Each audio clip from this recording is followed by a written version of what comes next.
Hi, it's Elle from BoostNote. This tutorial is about how to use BoostNote as a feedback portal for your team. Customer centricity is crucial for agile development, but customer feedback can be scattered in different places like HubSpot, Typeform, Intercom, and so on. By using BoostNote, you can collect them in one place and turn them into actionable items. Alright, let's get started. To create your feedback portal, we will go to the folder page. Of course, you can add your customers' feedback manually by adding documents in this folder. But that's not smart enough, right? If you use Zapier integration and connect with your existing tools, you can automatically import all of those feedback to one place, BoostNote. For now, let's pretend that we imported all of the feedback as documents to this folder. Just showing a list of feedback doesn't really help you, and it's not actionable either. So, let's add properties to organize them better. For example, we can already see the label property, so let's add some labels to categorize them.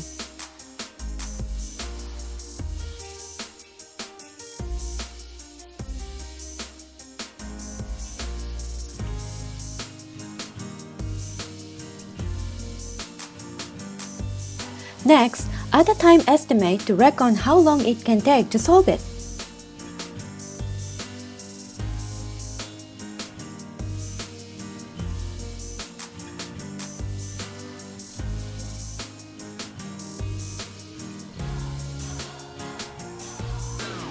Lastly, you may add a quarter or due date to plan the solution and make them even more actionable items.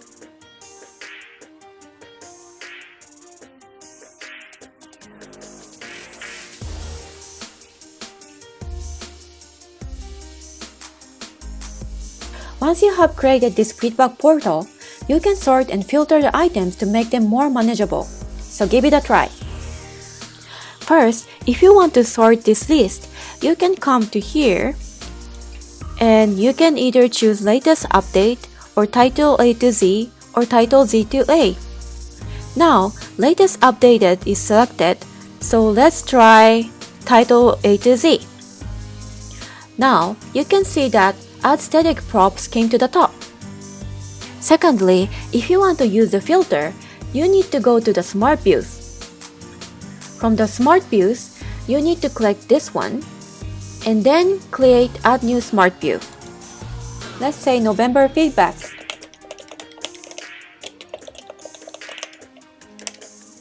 After you enter the name, you need to click Create.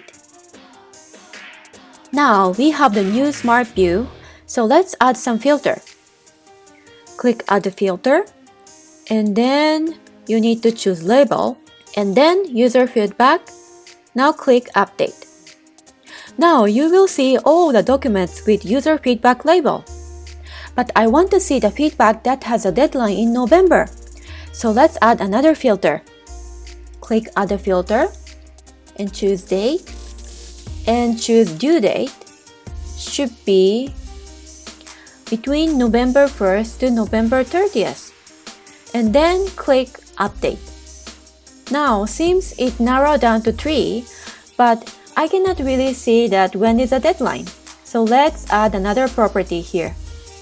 You can add due date here, and you can see that everything is in November. Thanks for watching this tutorial, and I hope I can help you learn how BoostNote can be convenient for your team. And last but not least, if you found anything inconvenient or good ideas to improve BoostNote, feel free to send us issues and pull requests on GitHub.